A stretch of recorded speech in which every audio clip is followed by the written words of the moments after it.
You've heard Billie Eilish's song about it, but what actually would happen if humans became immortal? It's me and you're watching this channel.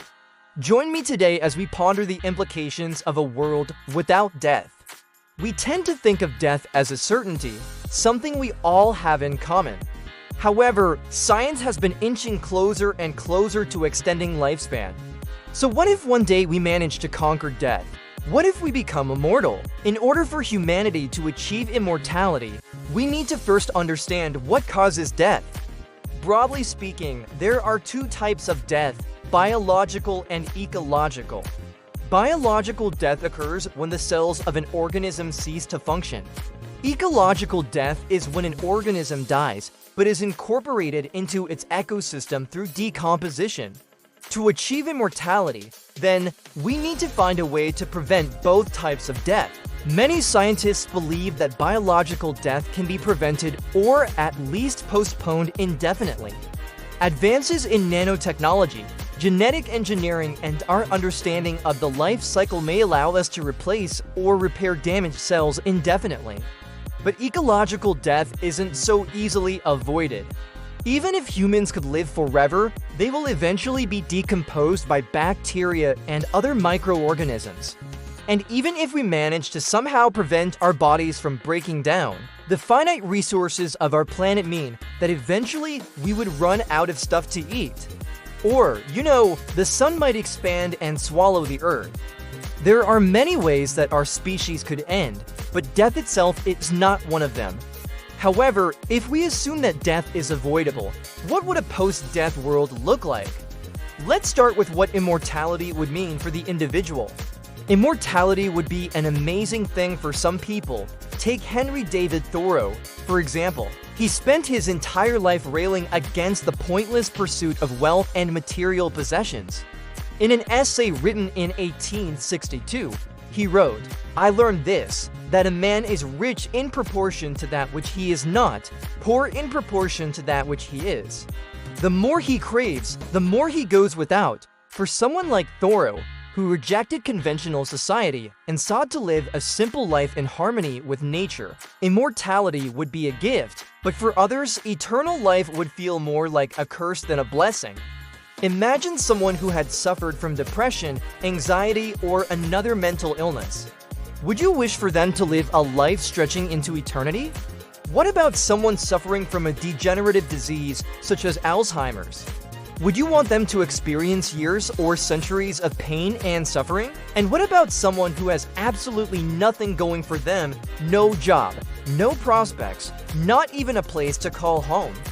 How much happiness could they possibly experience in a life that never ends? Even for those who don't fall into these categories, life without death comes with plenty of challenges. For one, there would be the problem of overpopulation. As the old saying goes, in the land of the blind, the one-eyed man is king. Well, in the land of the mortal, the immortal is king. People who don't die become incredibly valuable. This is because those who die can no longer reproduce, while immortals can. The value of human life often stems from our ability to pass on our genes to the next generation. This is why death is such a significant part of the human experience. It forces us to make the most of our time and ensures that younger members of society take center stage. But in a world without death, reproduction would still occur, just among a select few. Imagine a future where only a handful of people were immortal and everyone else died at the ripe old age of 120. These lucky few would be revered as gods by the rest of society. They would be offered unimaginable wealth, power, and fame in exchange for their genetic material. They could procreate however they pleased, safe in the knowledge that their offspring would inherit the gift of immortality.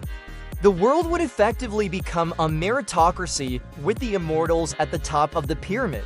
Immortals would be able to make huge profits by selling their sperm or eggs to the highest bidder.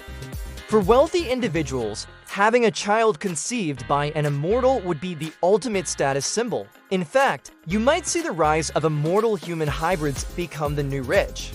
Of course, this would come at a cost. The pursuit of immortality has long been associated with elitism. After all, only the rich and powerful have the resources necessary to pursue such endeavors. So while we might imagine a world where everyone is immortal, in reality, there would likely always be a class divide between the immortals and the rest of us meat sacks. Now, let's say that we managed to figure out a way to grant immortality to everyone. What then?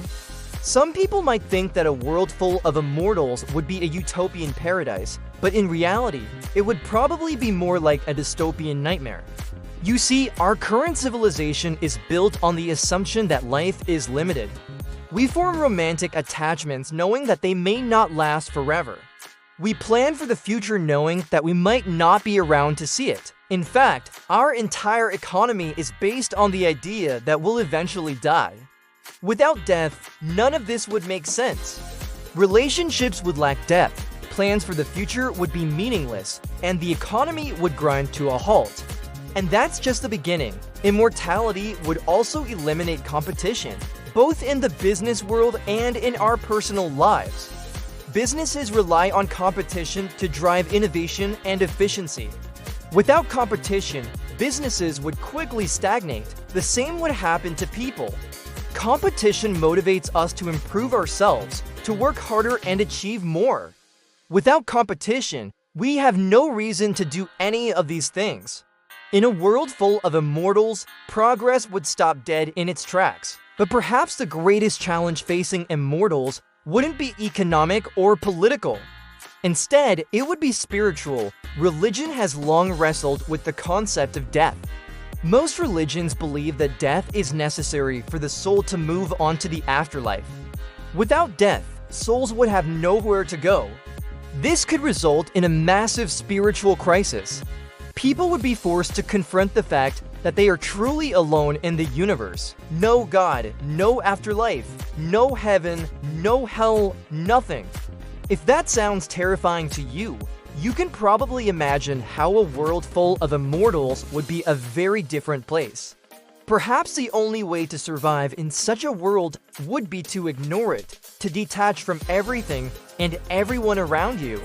Maybe in a world without death, the only sane response to life is apathy. So what's the takeaway here? Should we be striving for immortality, or is death an essential part of the human experience that shouldn't be tampered with? Ultimately, that's up to each individual to decide. But hopefully this video has given you something to think about. So what do you think? What would a world without death look like? Let me know in the comments below, and as always, thank you so much for watching. If you enjoyed this video, please be sure to subscribe and hit the notification bell. I'll see you next time.